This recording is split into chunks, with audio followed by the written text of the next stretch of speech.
Imagine trying to send an urgent message from Rome to Spain in the ancient world. How long do you think it would take? Months. Weeks. Believe it or not, the Romans could do it in just 7 days. Welcome to 10-Minute History.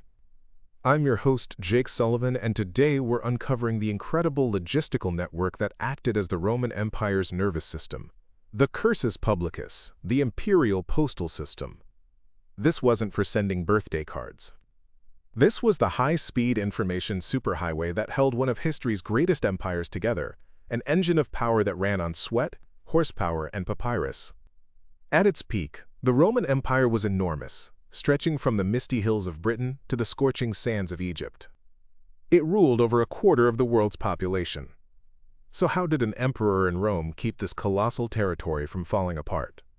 The answer lies in a system of communication so fast and efficient, its speeds wouldn't be matched in Europe for another 1,500 years. To understand just how revolutionary the Roman system was, we have to look at what came before it. The best early model was the Persian Empire's royal road. The Greek historian Herodotus described their couriers with words that would later inspire the U.S. Postal Service motto, "Neither snow nor rain nor heat nor gloom of night stays these couriers from the swift completion of their appointed rounds." The Persians used a relay system where a rider would gallop to a station, hand his message to a fresh rider on a fresh horse, and so on. It was brilliant, allowing a message to travel over 2,500 kilometers in about 9 days, a journey that would take a normal traveler 3 months. But even this was just one main road. When the Roman Republic expanded, it had nothing so organized. Communication was a chaotic mess.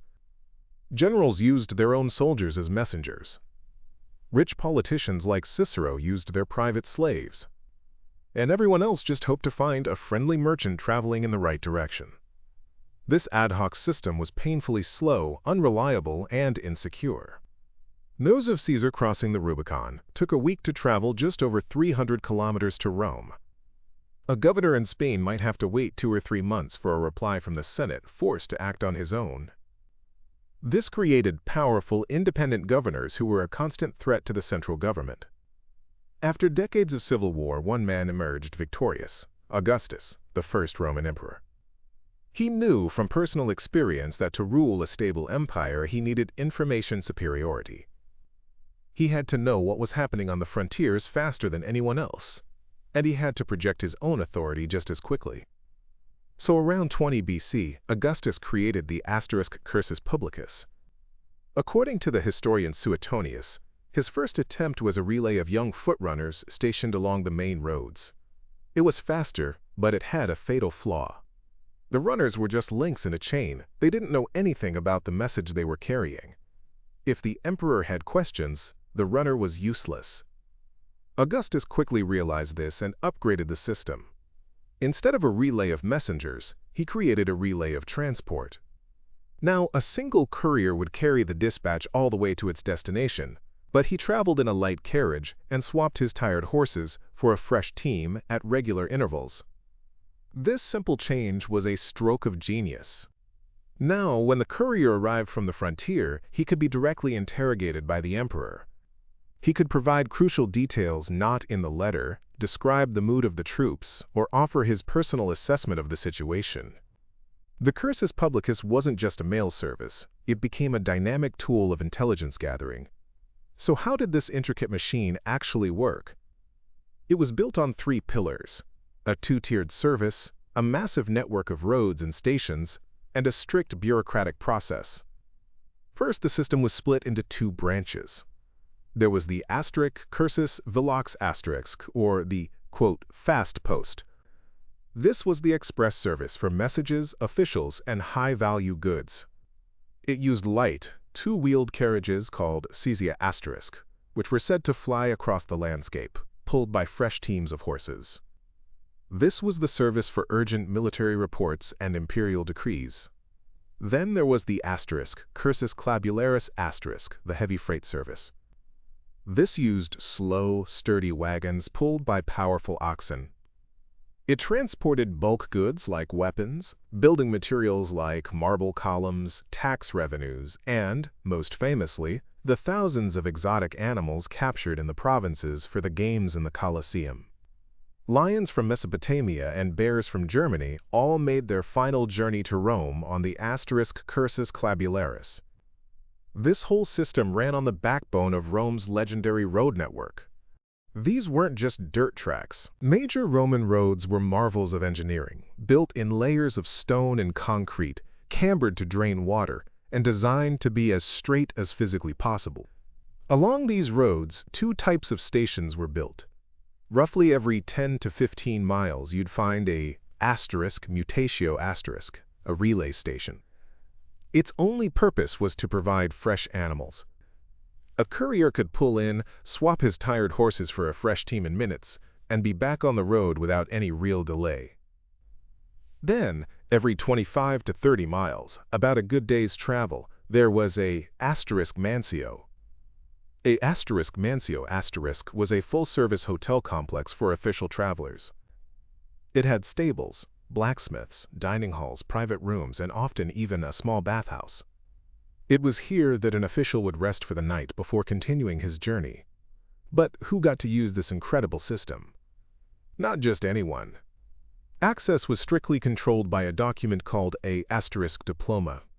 Think of it as the golden ticket of the Roman Empire. Diploma was a bronze passport, issued only by the emperor or his highest officials, like provincial governors. It specified the bearer's name, destination, and exactly what he was entitled to, the type of carriage, the number of horses, and the weight of his baggage. This system was meant to prevent abuse, but the temptation to use the state post for personal reasons was constant. We have a wonderfully human story from the letters of Pliny the Younger, a Roman governor. He wrote to Emperor Trajan to confess that he had given his wife a diploma so she could rush to her aunt's side after a family death. He knew he had broken the rules and profusely apologized. Trajan graciously forgave him, but the story shows how seriously these regulations were taken. So let's picture a courier's journey. A legionary general in northern Britain needs to send an urgent report to the emperor. The report is written on papyrus, sealed in a leather case and given to a trusted courier. The courier is also given a diploma, authorizing him to use the fast post. He sets off in his two-wheeled Sisium*, thundering down the stone-paved roads. Every hour or so, he clatters into a mutatio*, where a fresh team of horses is waiting. He travels day and night, barely stopping.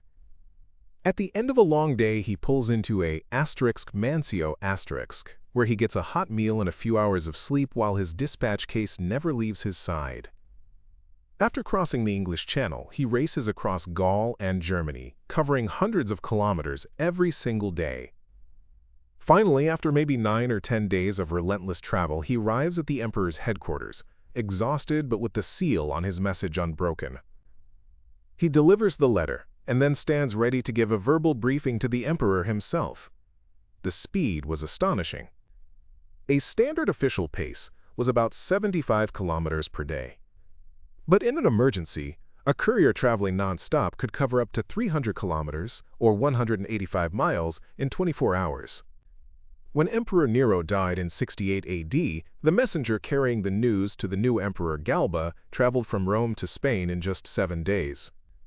That's an average of over 270 kilometers a day. These speeds were simply phenomenal for the pre-industrial world. But this incredible efficiency came at a staggering cost, a cost not paid by the emperor's treasury in Rome. The Cursus Publicus ran on a system of forced requisition called congarrea. Local communities along the routes were legally obligated to provide the animals, the fodder, the wagons, and the lodging needed to keep the system running. For a small village on a major highway, this was a crippling burden. A farmer could have his only plow mules seized just when he needed them for planting. A town's entire grain supply could be consumed by the endless stream of imperial horses. The Roman state knew this was a problem and passed laws to try and curb the worst abuses, but exploitation was rampant. A powerful official could easily intimidate locals into providing far more than what was legal. The historian Aurelius Victor wrote that the system, which was founded with wise planning, had, quote, degenerated into a ruinous affliction for the state. This is the great paradox of the asterisk Cursus Publicus. From the emperor's perspective, it was a necessary tool of governance. It centralized power, turning semi-independent governors into manageable imperial functionaries. It allowed the emperor to micromanage affairs in distant provinces, as shown by the constant letters between Pliny and Trajan on everything from fire brigades to aqueducts. Militarily, it was the sinew of war. It allowed for the rapid transmission of orders and frontier intelligence, giving Rome a decisive strategic advantage.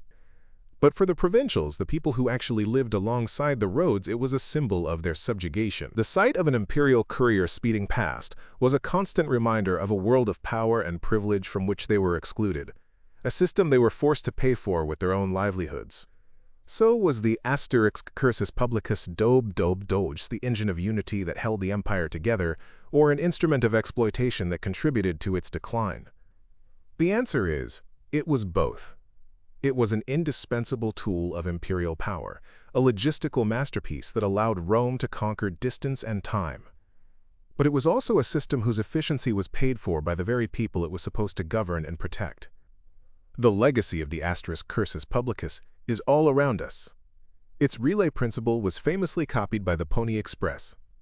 And its core idea, that controlling infrastructure is a form of power, is more relevant than ever. From the Roman roads paved with stone to the internet's highways paved with fiber optic cables, the medium changes, but the principle remains the same. The Cursus Publicus is a timeless story of how the ability to control the flow of information is the hidden scaffolding that supports any great empire. So what are your thoughts on this incredible system? Was it a fair price to pay for the peace and stability of the Roman Empire? Let us know down in the comments below. If you found this interesting or learned something new, please give this video a like, and don't forget to subscribe to 10-Minute History for more deep dives. Thanks for listening.